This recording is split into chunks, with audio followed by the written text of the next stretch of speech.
Hello guys नमस्ते welcome to my channel हजुरलाई स्वागत छ करिश्मा खड्का अफिसियल युट्युब च्यानलमा।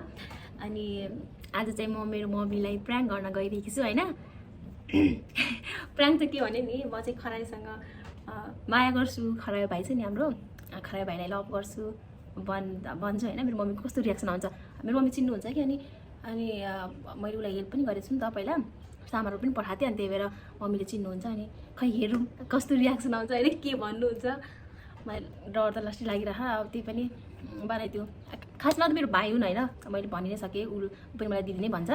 अनि त्यही पनि म मम्मीलाई प्र्याङ्क गर्न गइरहेकी छु। अब कस्तो रियाक्सन आउँछ।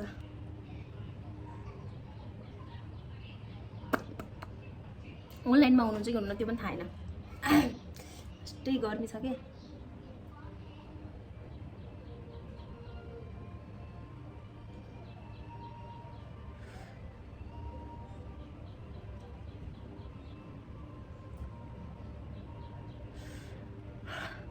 अनलाइनमै हुनुहुन्न त एकछिन होइन। अब फोन गर्छु।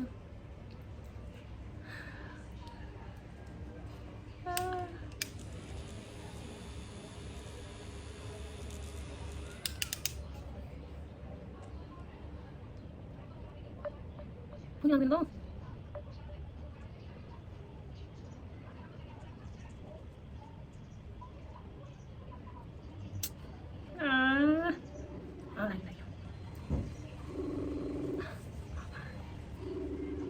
फोनै उठाउनु क्या कता।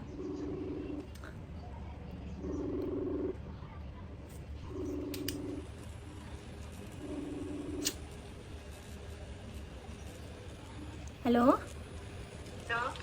Hello mummy. मम्मी ढङ्गरी सन्चै हुनुहुन्छ? सन्चै हुनुहुन्छ हजुर। अनि तपाईँ सन्चै हुनुहुन्छ?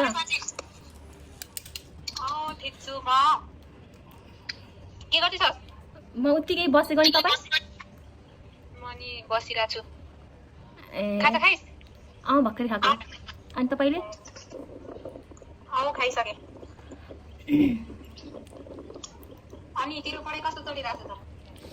ठिकै छ।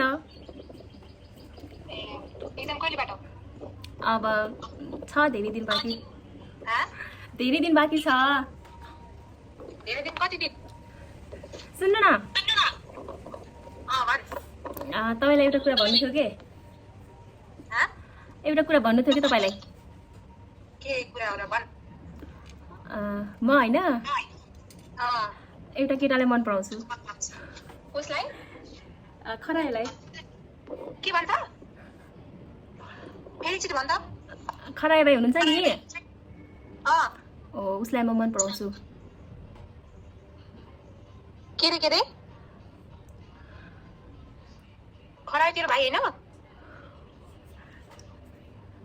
होइन, बिहे गर्ने हो कि पछि गएर?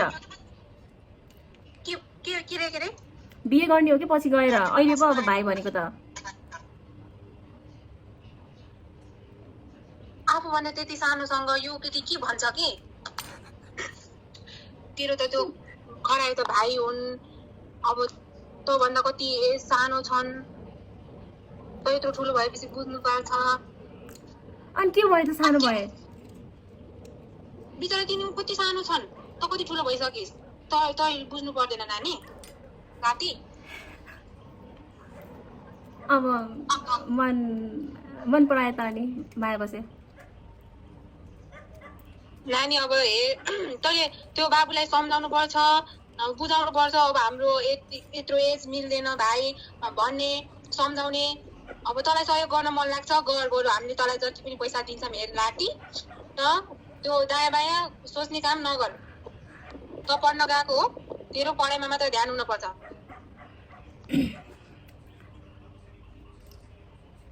मन पराउँछु त अनि मन पराउँछु गरे त अलिकति बुझ्ने छैनस् र नानी। त अब बुझ्नुपर्छ नि त, यत्रो ठुलो भइस्, अब यत्रो पढेछस् लेखेछस्, अनि अलिकति बुझ्नुपर्छ तैँले। त्यो खरायो भाइ कति थियो, तँभन्दा कति सानो हो, एजमा पनि सानो उत्तिकै। अनि तैँले बरु अब त्यो बरु माया गर्नु छ भने गर, तर त्यो बिहे गर्ने कुरा नसोच। भाइवाला माया गर्ने बिहे नाइ अहिले अहिले गर्ने भने होइन कि अहिले त अब जस्ट लभ परेको छ भने अनि किन नपार्नु र अब त्यो झन् जति नजिक भयो झन् त्यति माया लाग्ने हो किन बोल्नु पर्यो त नानी हेर बोल तर अब त्यस्तो उस्तो लभ गर्ने यताउता यहाँ हो गर्ने चाहिँ गर्ने होइन तैँले बरु भाइलाई सम्झाउने हो हामी त यस्तो गर्नु हुँदैन तिमी पनि राम्रोसँग पढ बरु म तिमीलाई सहयोग गर्छु तिमीलाई के खर्च लाग्छ म बरु पुऱ्याइदिन्छु मलाई भन भन्ने अब सहयोग त भइहाल्छ कि म त अब माया गरेको मान्छेलाई त त्यो त गरिहाल्छु केही हुन्न कि मम्मी कस्तो कुरा गर्नु नानी त अब बुझ्ने भइसकिस् धेरै ठुलो भइसकिस् अब यताउता दाया बाया गर्ने होइन राम्रोसँग पढ्नलाई भनेर उहाँ गएको छ सोच्न पाल्पा फाल्पा त राम्रोसँग पढ होइन कि ड्याडीले भन्नु म मन पराउँछु खराबलाई ए नानी त माथिस पनि म तेरो ड्याडीलाई भनिदिन्छु भन्नु न है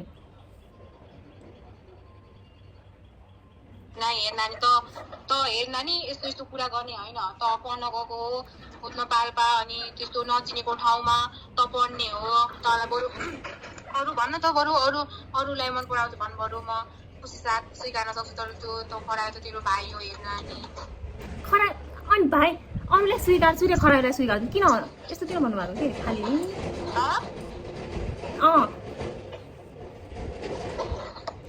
के भनेको राम्रै त छन् खरायो पनि राम्रो भएर हुँदैन नि त तेरो एज मिल्नु पर्यो अब त्यो उस त अब उत्तिकै भाइ हुन् तेरो अनि बरु तैँले सहयोग गर हामीले केही भन्दैनौँ तँलाई माया प्रेममा पनि के को एज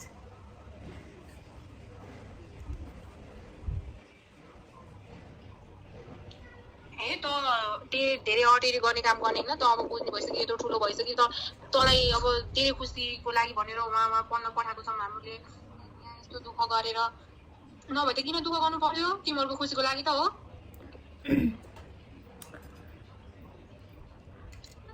त अब धेरै ठुलो भइसकिस् नानी अब त्यो गरायो भनेको तेरो भाइ हो त्यति सानो छ नि एजमा पनि कति एजमा पनि कति डिफ्रेन्ट छ तेरो र त्यो गराएको अनि त उत्तिकै तैँले भाइ मान्छस् उसलाई अनि त्यत्रो नाइ कि मम्मी म धेरै मायाको कुरा यताउता म माया गर्छु बिहे गर्ने हो उसँग भन्ने कुरा नसोच सुनेको छस् नि अब कसरी छोड्नु मैले सबै टिकटकको सबै साथीहरूलाई पनि थाहा भएर के भयो त अनि माया गर्छु भनेपछि किन छोड्ने त अब बिचमा छोड्ने नि किन अनि हामीले स्वीकार्नु पर्यो तेरो खुसी मात्र भएर हुन्छ अनि किन स्वीकार्नु न त किन स्वीकार्ने हामीले अहिले अब तपाईँको छोरीले माया गर्छ त अनि स्वीकार्नु पर्यो अरूलाई भन्बरु म स्वीकार्न तयार छु त्यो खरायो नाइ त्यो बाबु उत्तिकै कति सानो छन् बिचरा के अहिले तिमीलाई अहिले केही थाहा छैन तिमीलाई त धेरै बुझ्ने भइसकिस् बुझ्ने भएर त भनेको त सानो भाइ त्यति सानो पनि छैनन् के 1-2 वर्ष मात्र फरक हो कति सानो हो मैले सुनेको तिनी बल्ल 14 हो कि 15 वर्ष भयो अरे अब त भनेको 21-22 वर्ष पुगिसक्यो कति वर्षले डिफरेन्स छ त्यत्रो 6-7 वर्षले कति सानो हन् बिचरा उसलाई 19 वर्ष भइसक्यो कसले भन्यो 14 वर्ष भनेर टिकटकमा आइहाल्छ ल म त खरायोलाई बिहे गर्ने हो बाई त केटी धेरै नमाथि मैले भनिरहेको छु एकचोटि भनेको तँलाई लाग्दिन राम्रोसँग सम्झाएको अनि तपाईँको छोरीले माया गर्छ त अनि के माया गर्छ कस्तो माया गर्छ तँलाई एकचोटि भन्न लाग्दैन जति भन्दा नि हुँदैन तँलाई त्यहाँ अब पढ्न छोडेर त्यहाँ खुरुक्क लाएर घर आइज म त खरायोलाई भेट्न पनि जाँदैछु अर्को महिना छुट्टी इक्जाम दिइसकेपछि त अब कतै जाँदैनस् त सिधै घर आउँछस् अब तेरो पढाइ त अब पढ्नु पनि छैन तर पढाएर केही काम लागेन तेरो बुद्धि आउला भन्दा झन् बुद्धि ध्वस्त भयो